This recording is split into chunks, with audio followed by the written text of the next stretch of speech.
Bien, en la sección 4.3 de, del libro Análisis de sólido y estructural mediante el método de elementos finitos del profesor Sergio Valleros Cázares, libro que seguimos empleando para el desarrollo de nuestro curso en elemento finito aplicado a ingeniería estructural. Se presenta el tema de la integración por partes, la cual será empleado este concepto para el desarrollo de la formulación de trabajo virtual últimamente. Entonces dice que la integración por partes en realidad es una herramienta para transformar de la forma fuerte a la forma débil del problema de elasticidad estática. Se basa en el teorema de Gauss, ¿verdad? O más bien, sí, una forma, es como, funge como una herramienta adyacente en realidad al teorema de Gauss. Ahorita vamos a ver por qué. Si phi es una función escalar en este caso, que definida en el dominio omega, ¿verdad? Entonces dice que para un vector n normal a la superficie gamma, la cual gamma siendo la superficie que encapsula o que encierra al dominio omega, entonces se dice que el teorema de Gauss lo que dice es de que la derivada parcial de esta función phi con respecto de una de las coordenadas, a saber x sub i, integrada en todo el dominio, es igual a esa misma función phi multiplicada por el vector normal n en su componente en la dirección x sub i, ¿sí? ¿Verdad? Integrado en toda la superficie que encapsula a ese dominio omega, es decir, gamma. Entonces esa es una forma del teorema de Gauss. Para una función escalar funciona, ¿sí? Entonces, ¿a qué es igual x? Bueno, en coordenadas cartesianas x sería igual a la sumatoria del x sub i por el vector normal, perdón, el vector unitario en la dirección x, en la dirección x sub i, o sea, e sub i, en donde x sub i en realidad va a ser igual a x sub 1, x sub 2, x sub 3, o más bien, como lo hemos visto en los cursos de cálculo vectorial, como x, y o z, coordenadas cartesianas. Y n sub i es el coseno entre, de hecho es lo que se conoce como el coseno director, es decir, el coseno del ángulo que se forma entre el vector normal y la dirección x sub i. Entonces el vector n de hecho es igual a la sumatoria de n sub i por e sub i desde que i es igual a 1 hasta que es igual a 3. Esto en coordenadas cartesianas. Entonces, por ejemplo, n sería igual a n sub n en coordenadas cartesianas sería igual a x, ¿verdad? Perdón, n sub x podría ser una manera de expresarlo por i más n sub y por j más n sub z por k. Esa sería una manera de expresarlo.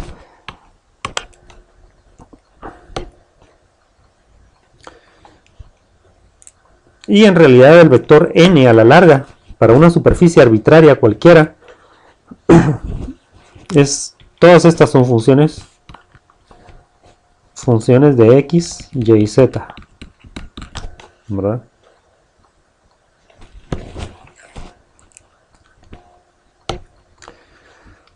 Ahora, si phi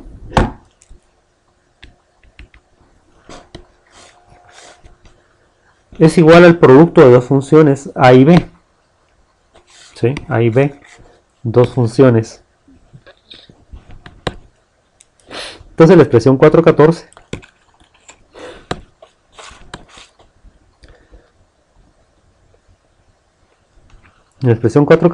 nos dice cómo llevar a cabo la integración por partes.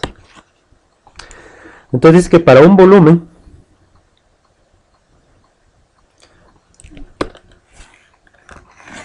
tenemos que la integral de a por la derivada parcial de b con respecto de la coordenada x u y integrada en todo el volumen b es igual a integrar a por b, la multiplicación de las funciones a por b, por el vector normal n sub i integrado en toda la superficie S que encapsula al volumen B, menos la integral de volumen, ahí faltó el símbolo B, de B por la derivada parcial de A con respecto a la coordenada de x sub i, integrada en el volumen B. ¿De dónde viene esta expresión? Sería la pregunta. Bueno, en realidad viene de la manera en cómo se computa una derivada de dos funciones, de sí una función compuesta por dos funciones. Entonces, por ejemplo, si phi es igual a por b,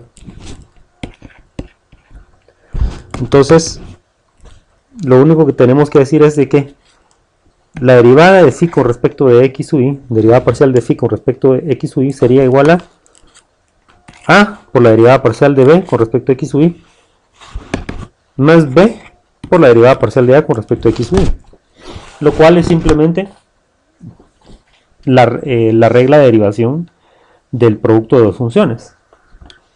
¿Sí? Esto realmente es cálculo elemental.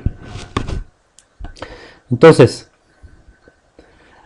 si queremos computar la derivada parcial de phi con respecto de x sub i,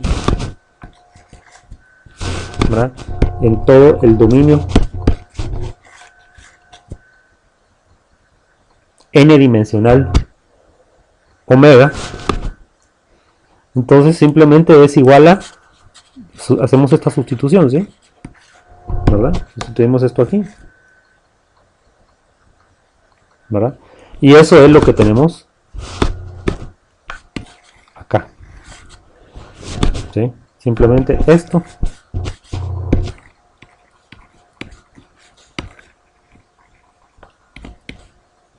es lo mismo que tenemos aquí. A saber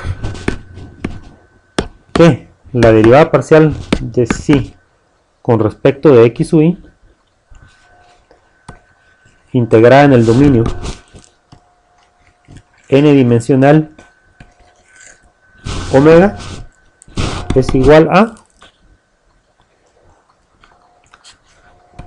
siendo phi igual a por b, entonces simplemente es igual a por la derivada parcial de b con respecto a x sub i integrada en ese mismo dominio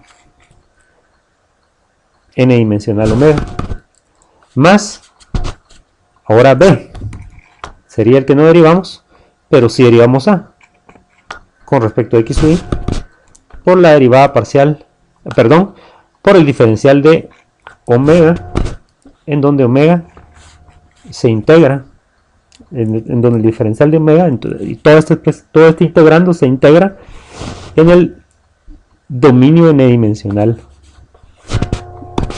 omega, ¿verdad? Entonces esta expresión es la misma que la integración de esta en respecto del dominio n dimensional omega.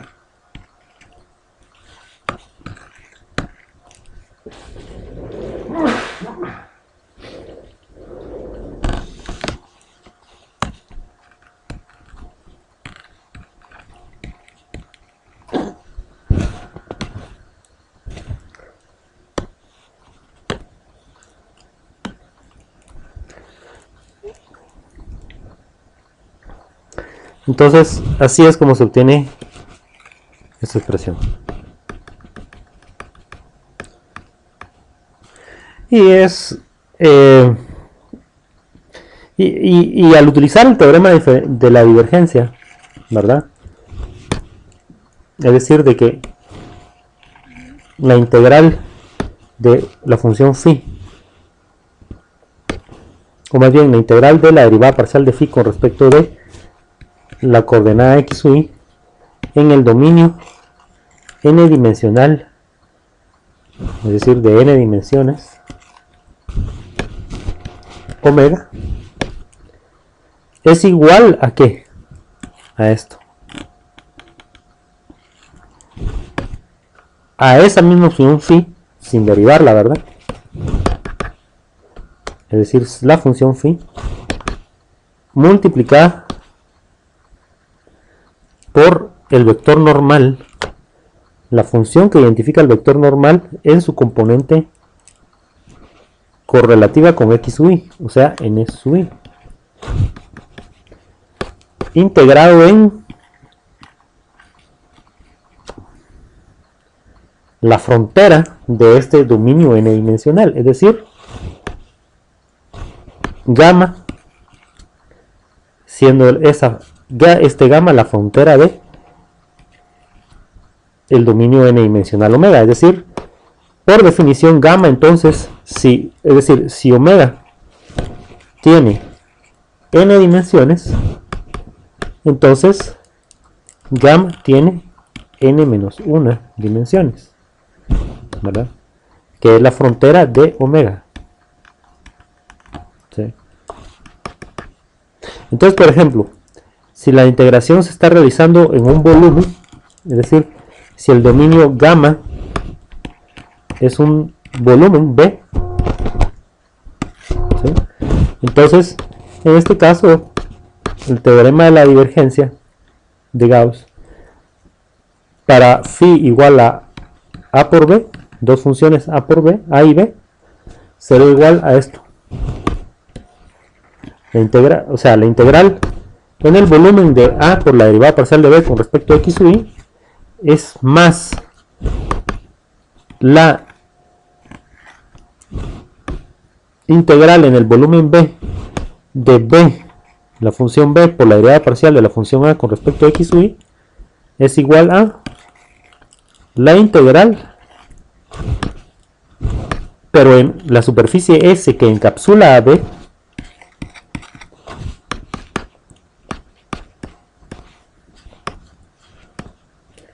de la multiplicación de las dos funciones A y B por el vector normal n sub i, que correspondiente a la dimensión x sub i, a la dirección x sub i, integrado en la superficie S que encapsula a B, insisto, que es la frontera de S, sería la manera más técnica de referirse al asunto. S es la frontera de B.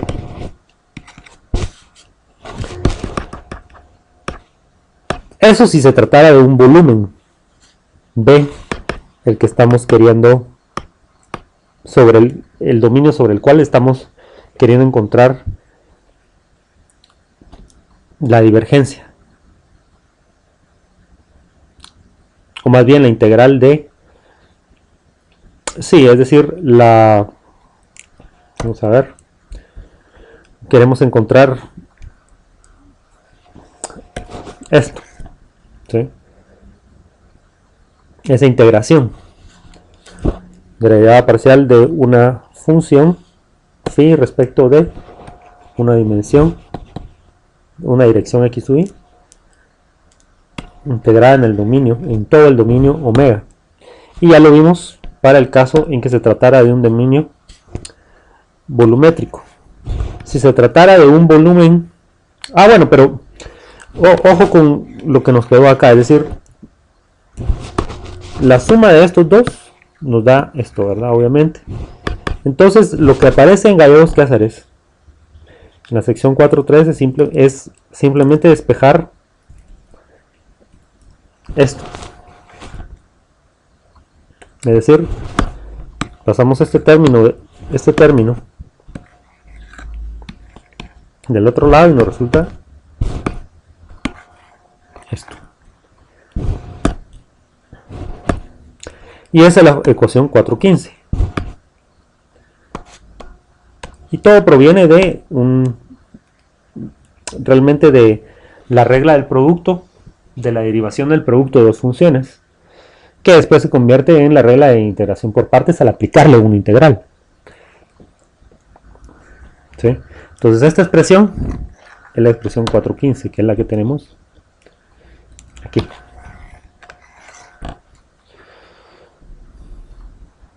Entonces esto sería para un volumen,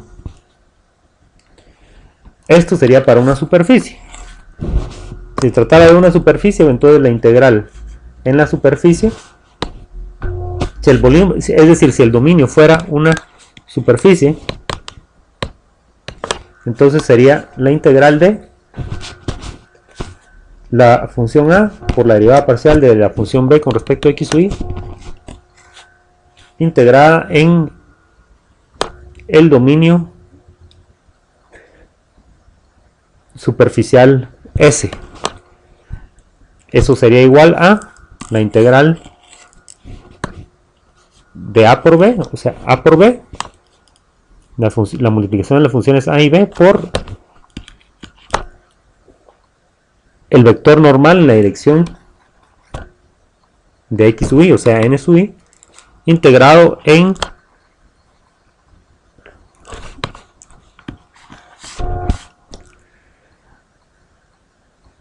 la línea que conformaría la frontera de la superficie S.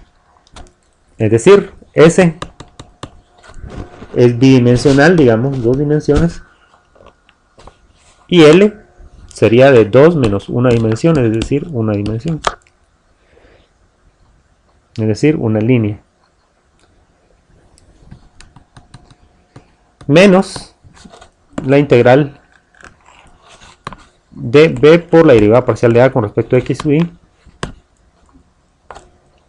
en esta misma superficie, dominio superficial S. Es decir, estas dos expresiones son análogas en su construcción.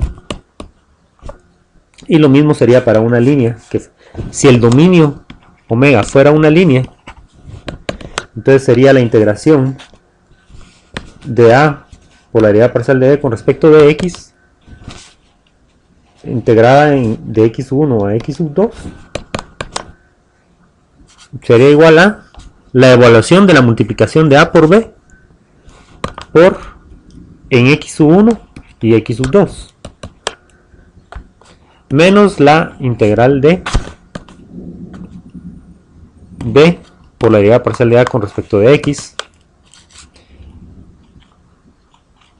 evaluada de x1 a x2.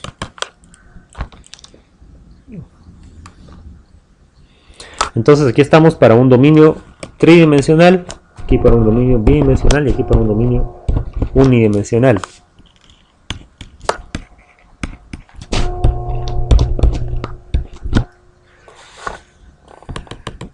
Y la construcción de las tres expresiones es análoga.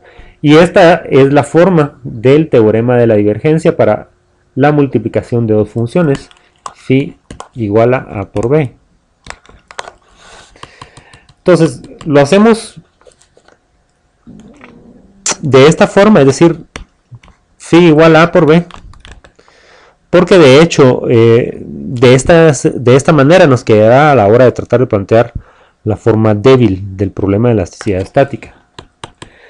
Esa construcción de phi igual a por b, donde a y b son dos funciones, va a ser recurrente a la hora de tratar el tema de la forma débil del problema de elasticidad estática. Entonces, ahora,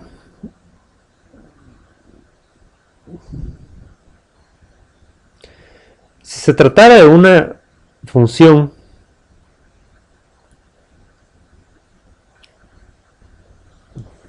phi igual, si se tratara de que la función phi es la componente de un vector A, ¿sí? En donde A entonces sería la sumatoria de A sub i por el vector unitario E sub i, de i igual a 1 hasta 3, es decir,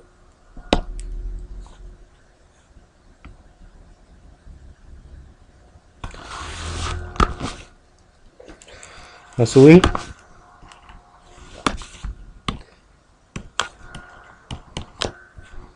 ¿verdad?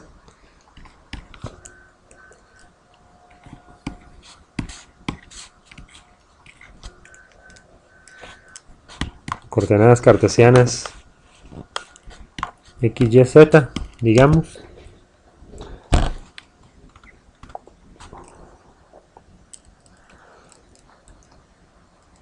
Sería la componente de un vector.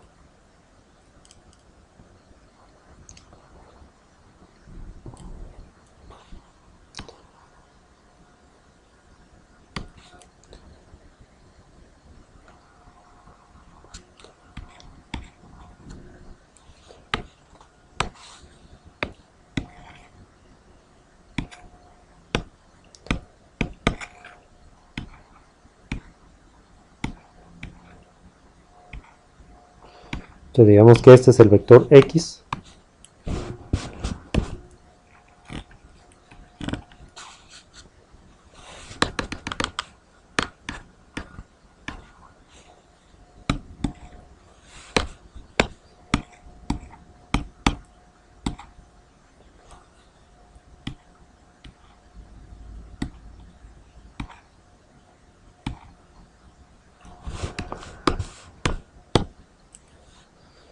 X es un vector de posición.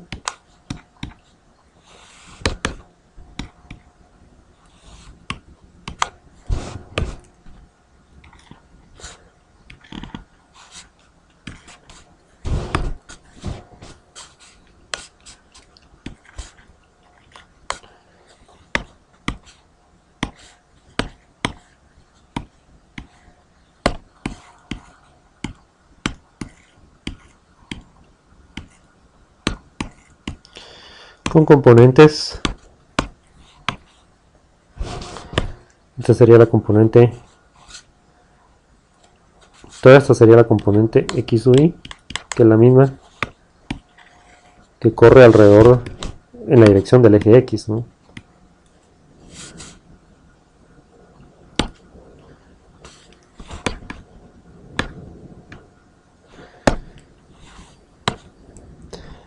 Esta sería la componente y sub i.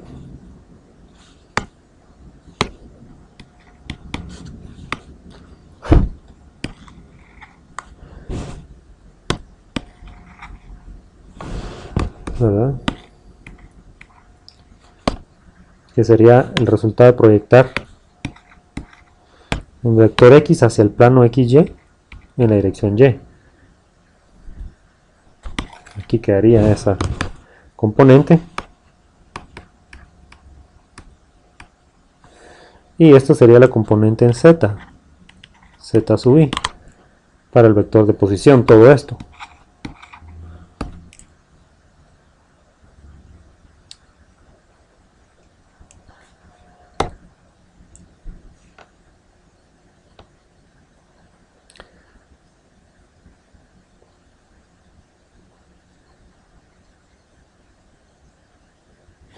Entonces A sería la función vectorial. Digamos que A sería esto. Un vector, otro vector.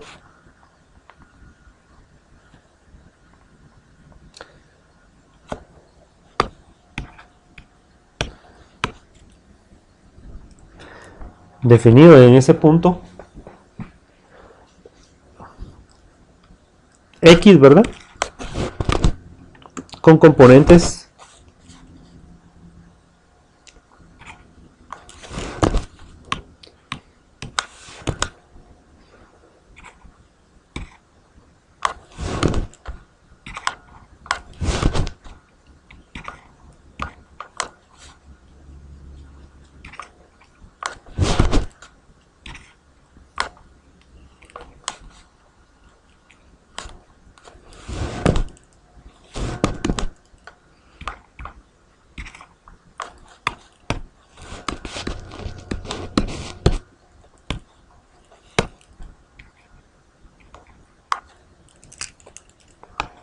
con componentes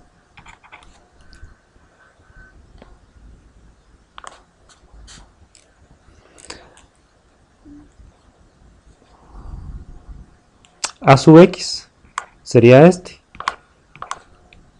Se lo voy a distinguir por colores, ¿eh? O más bien, tal vez haciendo una ampliación sería más fácil.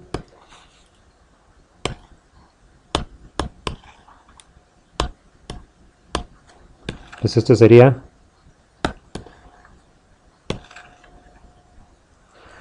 démosle un nombre, en azul démosle a sub X.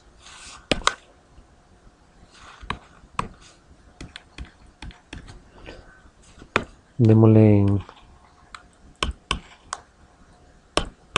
Aquí este dibujo no está muy... Perdón por el atraso, pero francamente es necesario para tratar de explicar bien que lo estamos viendo. Esto sería la componente en Z, de hecho. Sub Z. Y esta sería la componente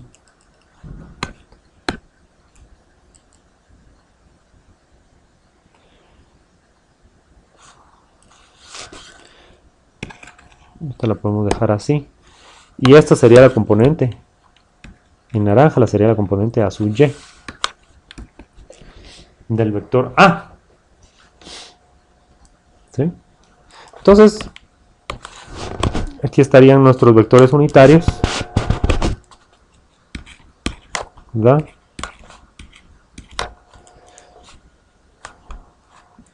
Que, como los vimos en pregrado, simplemente nos dijeron como el componente unitario cartesiano en la dirección X, y en la dirección Y, J, y en la dirección K, perdón, en la dirección Z, K, ¿verdad?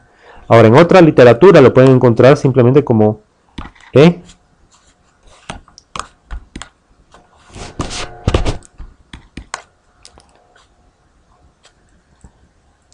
sub X, ¿verdad?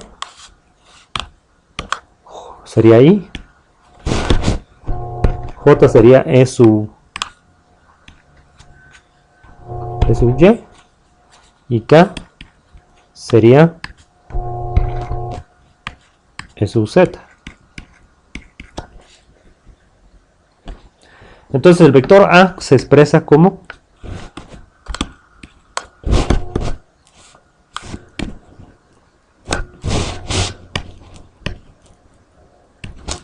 el vector A se expresa como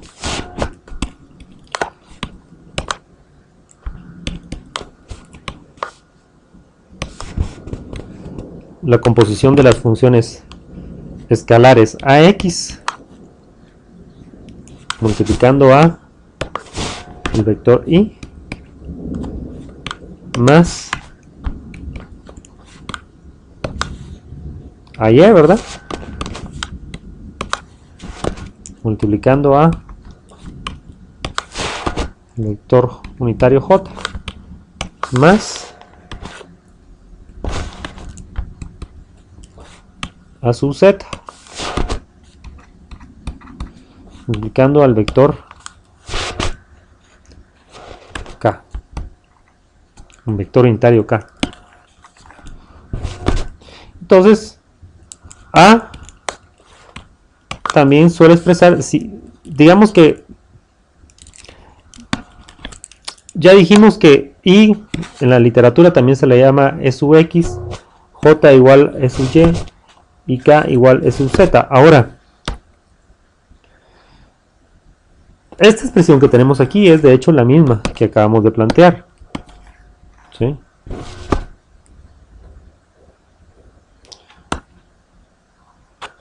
Solo que aquí Gallegos Cázares a los vectores unitarios les llamó E sub i, en donde i es igual a i sub, desde i vale desde 1 hasta 3, o sea 1, 2 y 3. Entonces, los vectores unitarios realmente él les llamó ahí al vector i unitario i en la dirección x le llamó e sub 1. Al vector unitario en la dirección j le llamó e sub 2. Y al vector unitario en la dirección z le llamó e sub 3. E sub 1, e sub 2 y e sub 3. Es decir, e sub i con i igual a 1 hasta 3. Entonces a se puede expresar también como la sumatoria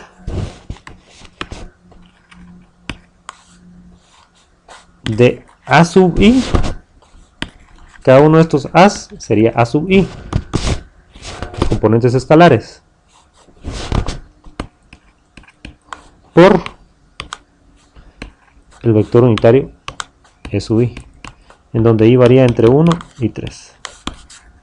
Entonces eso es lo que está expresando aquí el profesor Gallegos Cázares. Y a sub i es la componente del vector a, dice él. Entonces esta es un recordatorio de cursos de cálculo, ¿verdad? Cálculo vectorial. Entonces si se aplica el teorema de Gauss a un vector, dice él, en donde sí, a una función vectorial, es decir, recuérdense que esta es una función vectorial. Cada una de estas componentes, a sub x, a sub y y a sub z, o a sub i, ¿verdad? Cada una de ellas, cada uno de esos a sub i es una función de x, de y y de z, ¿verdad? Es decir, tal es el caso de una función, la definición de una función vectorial, que asigna un vector a en este caso, a cada posición x, que contiene a las coordenadas x, contiene a la información a las coordenadas x sub i, y sub i y z sub i. Eso es una función vectorial. Entonces, el teorema de Gauss se vuelve más poderoso al aplicarlo a una función vectorial. Y sí, en este caso vamos a asumirlo como que se tratara de una de las componentes del vector a. ¿Sí? Aquí está, componente del vector a. Entonces, aplicando el teorema de Gauss a sub i, decimos que la derivada parcial de a sub i con respecto a la componente x sub i es igual a, o sea, integrado, ¿verdad? En el dominio omega es igual a la integración de a sub i multiplicada por el vector normal en su componente en la dirección i, integrado en la frontera del dominio omega, es decir, gamma. ¿Cómo se expresa esto matricialmente?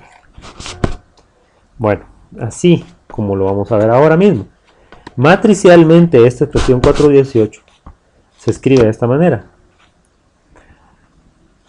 Ya no escribiendo en términos de las componentes del vector a, sino del vector a mismo, y ya no escribiéndolo en términos del vector de las componentes del vector n, sino del vector n mismo. El teorema de Gauss, de la divergencia de Gauss, se escribe de esta manera. La divergencia de A, del vector A, integrado en todo el dominio omega, es igual al vector A transpuesto multiplicado por el vector normal n asociado con la superficie gamma que encapsula al dominio omega. Todo esto integrado en gamma, en esa frontera gamma que es la que define, que encapsula al dominio omega.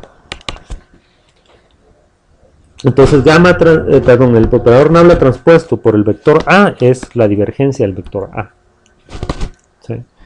Entonces vamos a hablar un poco más en detalle de la divergencia, del teorema de divergencia, de cómo se aplica, tal y como se vio en cálculo. Pero digamos que esta expresión, repitiendo, la divergencia de A integrada en el dominio omega es igual al vector a esa función vectorial A transpuesta multiplicado por el vector normal n integrada en la frontera gamma, siendo gamma la frontera del dominio omega.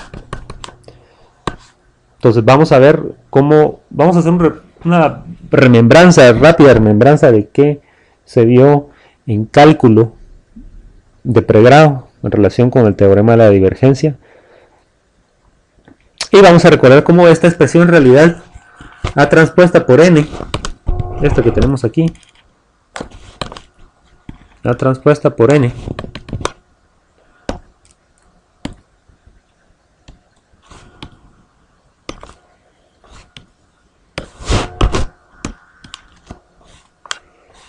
A transpuesta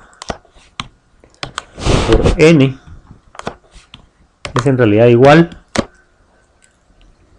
al producto punto de A